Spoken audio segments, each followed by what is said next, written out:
নমস্কার, আমি রুমু ব্যানার্জি। আমি একজন yoga, pranayama and meditation teacher, life coach এবং হিলার। তো আজকে আমি যে টপিকটা নিয়ে আপনাদের সামনে এসেছি সেটা একটি অত্যন্ত গুরুত্বপূর্ণ টপিক। সেটা হচ্ছে ওভার থিঙ্কিং। এই ওভার থিঙ্কিং কিন্তু এমনই একটা বিষয় যেটাকে আমরা গুরুত্ব দিই না, কিন্তু ধীরে ধীরে এটা আমাদেরকে প্রায় শেষ করে ফেলে। এবং আজকে এই সময় যখন এটা নিয়ে আমাদের ভাবনা চিন্তা করা দরকার, এই ওভার থিঙ্কিংটাকে আমরা কি করে কন্ট্রোল করব।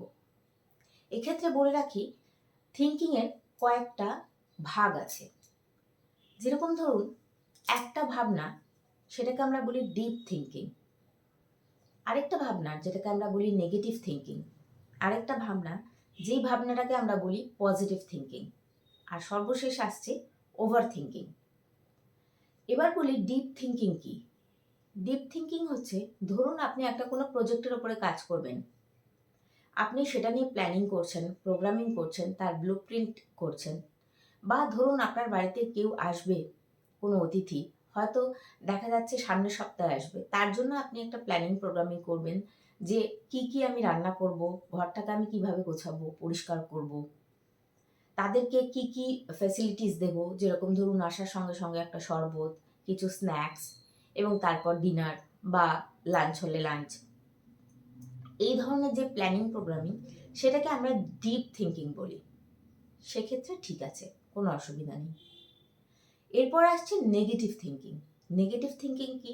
যে আমরা খালি দুশ্চিন্তা করি। যা যা দুশ্চিন্তা সমস্ত কিছু কিন্তু নেগেটিভ থিঙ্কিংয়ের আন্ডারে পড়ে। যেরকম ধরুন কেউ বাইরে গেছে, একটু দেরি হচ্ছে, ফোন করলাম, সে কোনোভাবে ফোন তুলতে পারলো না, তখনই কিন্তু যে ফোন করলো সে ভাবতে শুরু করে দিল না হয় কিছু একটা ঘটনা হয়েছে, না হলে কোনো একটা অঘটন হয়েছে, বা এই ধরনের কিছু ভুলভাল চিন্তা আমরা করতে শুরু করে দিই, যেটা কিন্তু বাস্তবের সাথে একেবারেই রিলেটেড নয়। তো তখন কি হয়, নেগেটিভ এনার্জিগুলো আমরা অ্যাট্রাক্ট করতে শুরু করি, যেটা হওয়ার ছিল না, হয়তো সেরকম একটা ঘটনা হয়ে যেতে পারে। সেটা নিয়ে আমি পরে অন্য কোনো ভিডিওতে কথা বলবো, আজকে এটা আমাদের টপিক নয়। তো এইটা হলো নেগেটিভ থিঙ্কিং। আজকে আমি একটু ছুঁয়ে যাচ্ছি, এর পরের দিন এটা আমি বিস্তারিত বলে দেব। এরপরে আসছে আমাদের পজিটিভ থিঙ্কিং। যারা পজিটিভলি ভাবেন এবং ভাবতে ভালোবাসেন, অবশ্যই বুঝতেই পারছেন তারা পজিটিভ এনার্জিগুলোকে অ্যাট্রাক্ট করেন। নিজেদের লাইফে সাকসেসটা অনেক তাড়াতাড়ি আসে। দুশ্চিন্তার থেকে তারা দূরে থাকেন, তারা অ্যালাইন্ড থাকেন। পজিটিভ থিঙ্কিং হচ্ছে, ধরুন আপনি একটা পরীক্ষা দিয়েছেন এবং আপনি পরীক্ষার রেজাল্টটা ভালো হবে এটাই আপনি আশা করছেন। সেই আশাটা কোথা থেকে আসছে? আপনার কনফিডেন্সের থেকে। কনফিডেন্স কোত্থেকে আসছে? আপনার প্র্যাকটিসের ওপরে। যে আপনি সারা বছর পড়াশোনা করেছেন, কোয়েশ্চেনের আনসারগুলোকে প্রিপারেশন করেছেন, লিখেছেন ভালো করে, তো আপনার ভুলগুলোকে আপনি মিনিমাইজ করে ফেলেছেন। সেই জায়গা থেকে আপনার কনফিডেন্স এবং সেই জায়গা থেকে আপনার পজিটিভ থিঙ্কিং, যে আমার 99% আসবে বা 98% আসবে, বা আমি একটা কোনো পরীক্ষা দিয়েছি, চাকরির পরীক্ষা, সেক্ষেত্রে আমার সাকসেস রেট অনেক হাই। এই এই সাবজেক্টটাতেও আমি পরে অন্য কোনো দিন ভিডিও করব। এগুলো সব ভাগে ভাগে ভিডিও করতে হবে, নাহলে আপনারা বুঝতে পারবেন না। আজকে যে টপিক সেটা হচ্ছে ওভার থিঙ্কিং। এবার সেই ওভার থিঙ্কিংয়ে আসি। ওভার থিঙ্কিংটা কি? একই জিনিস রিপিটেডলি আননেসেসারি চিন্তা ভাবনা করা, সেটাই হচ্ছে কিন্তু ওভার থিঙ্কিং। ধরুন কাউকে, অন্য কেউ একজন কোনো একটা কটু কথা বলেছে বা কোনো একটা দুর্ব্যবহার করেছে।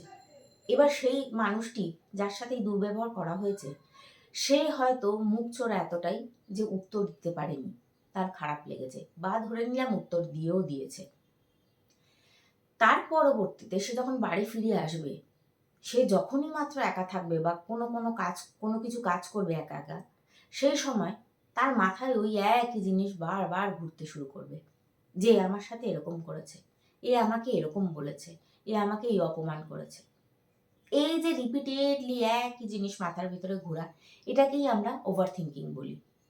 সেটা শুধুমাত্র এক্ষেত্রে না, অন্য আরও অনেক কিছুর ক্ষেত্রে হতে পারে।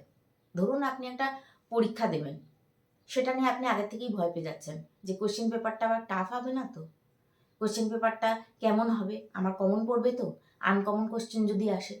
বা ধরুন ডাক্তার দেখাতে যাবেন, শরীরটা একটু খারাপ হয়েছে, আপনি নিজের থেকেই ভাবতে শুরু করলেন যে বাবা কি হলো, এরকম কেন হচ্ছে, তাহলে কি আমার এটা হলো, তাহলে কি আমার সেটা হলো।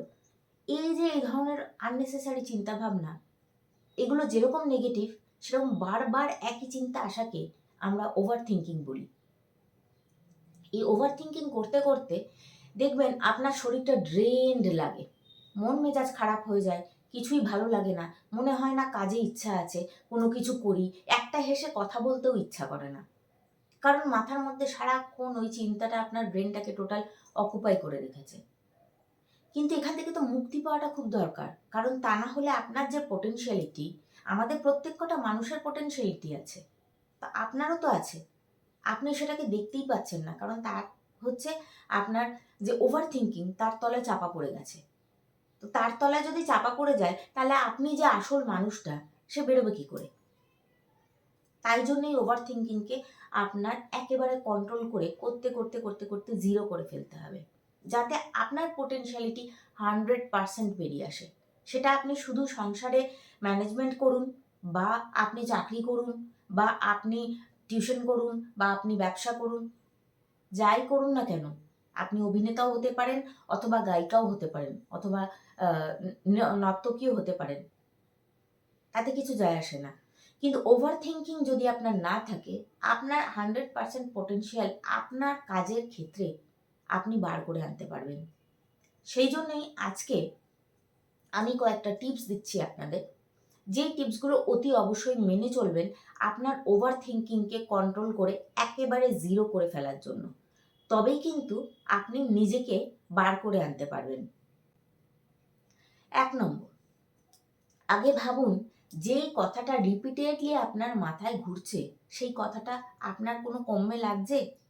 লাগছে না। আপনি আননেসেসারি ওই একই জিনিস ভাবছেন, এতে আপনার এনার্জি, টাইম, পোটেনশিয়ালিটি সব নষ্ট হচ্ছে। তাহলে এখানে এটাকে স্টপ করা দরকার। কিভাবে করব? 1 নম্বর, যে কাজটাই আপনি করছেন সেটাকে একটা টাইমে বেঁধে ফেলুন। যেরকম ধরুন আপনি যদি আমি ধরি আপনি হাউসওয়াইফ হলে আপনি ধরুন ঘরের কাজ করছেন, ধরুন একটা রান্না করছেন, রান্নাটাকে আপনি ঠিক করলেন যে আমি এই এতক্ষণের মধ্যে শেষ করব, সেই টাইমটা একদম টাইমারে সেট করে ফেলুন। বা ধরুন আপনি জামা কাপড় ভাঁজ করছেন, আপনি টাইমার দিয়ে সেট করে ফেলুন যে আমি 10 মিনিটে করব বা 15 মিনিটে করব। বা আপনি ডাস্টিং করছেন, আপনি একটা টাইমার দিয়ে দিন। এবারে সেই টাইমারের ভিতরে একটু যা আপনার মনে হচ্ছে যে এতক্ষণ টাইম লাগবে, তার থেকে 1-2 মিনিট একটু কম দেবেন টাইমার। কারণ তাহলে আপনার কি হবে, তাড়াতাড়ি কাজটা করার মানে ইচ্ছাটা থাকবে, এবং তাতে কি হবে আপনি ফোকাস থাকবেন। যখনই আমরা ফোকাস থাকি তখন আমাদের কিন্তু মাথায় এই চিন্তা ভাবনাগুলো আসে না। এবার ফোকাস থাকার উপায় কিন্তু এই একটাই, যে আপনি টাইম বেঁধে নিলেন। আপনার মাথায় টাইমটা বাঁধা যে আমি 10 মিনিটে এই জামা কাপড় সমস্ত ভাঁজ করব, বা আমি 5 মিনিটে জামা কাপড় সব ভাঁজ করব। যদি আপনি মনে করছেন 5 মিনিটে হয়ে যাবে, তাহলে সেটা 3 মিনিট বা 4 মিনিট দিন, 1 মিনিট 2 মিনিট কম রাখুন। যদি পেরিয়েও যায় টাইম, আপনাকে তো কেউ গুলি করে মেরে ফেলবে না, সুতরাং আপনার তাতে কোনো অসুবিধা নেই। বাট এই প্র্যাকটিসটা করতে থাকলে আপনার কিন্তু ওভার থিঙ্কিংটা কমতে থাকবে। 1 নম্বর হলো তাহলে কি, টাইমার সেট করবো আমি, সে আমি যাই করছি না কেন। আর যদি আমি পড়াশোনা করি, তাহলে পড়াশোনার ক্ষেত্রেও তাই, আমি টাইমার সেট করব যে আমি 1 ঘন্টায় এই এতগুলো পেজ আমি পড়বো। এবার আমি দ্বিতীয় পার্টে আসি। দ্বিতীয় পার্ট হচ্ছে, যখনই আমি ফ্রি বসে আছি, সেই সময় ফ্রি না থেকে আমি একটা বই পড়ব। ধরুন বইয়ের ক্ষেত্রেও তাই, আমি ঠিক করলাম আমি 5 পেজ পড়ব, আবারও টাইমার দেব। তবে এবার কি করব, ওই টাইমারের সঙ্গে আমার পড়াটা লাউডলি হবে, আমি মনে মনে পড়ব না, আমি জোরে জোরে পড়ব। 5টা পেজ যে আমি পড়ব, 5টা পেজেরই অর্থ যেন আমার মাথায় ঢোকে। 5টা পেজের থেকে জিস যেন আমি তারপর পড়াটা যেই কমপ্লিট হবে, তারপরে যেন আমি নিজেকে বলতে পারি যে এটা হচ্ছে জিস্ট এই 5টা পাতার। কনসেন্ট্রেশন না থাকলে সেটা কিন্তু কিছুতেই হবে না।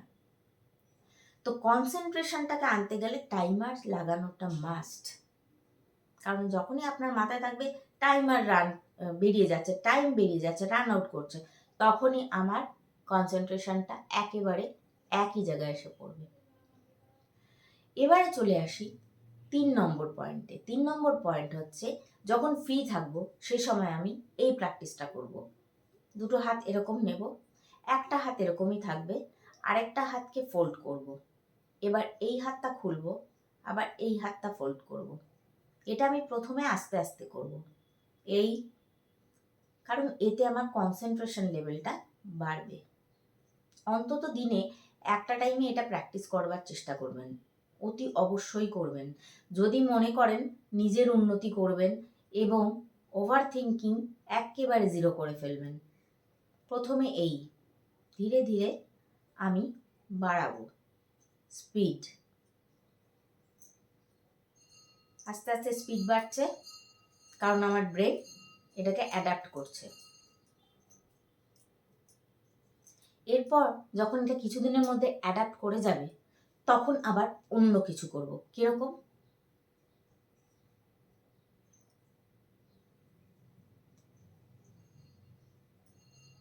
কারণ ব্রেন আমাদের এমন একটা জিনিস, যা আপনি প্র্যাকটিস করবেন তা আপনার কিছুদিনের মধ্যেই মাথার ভেতর একেবারে ঢুকে যাবে।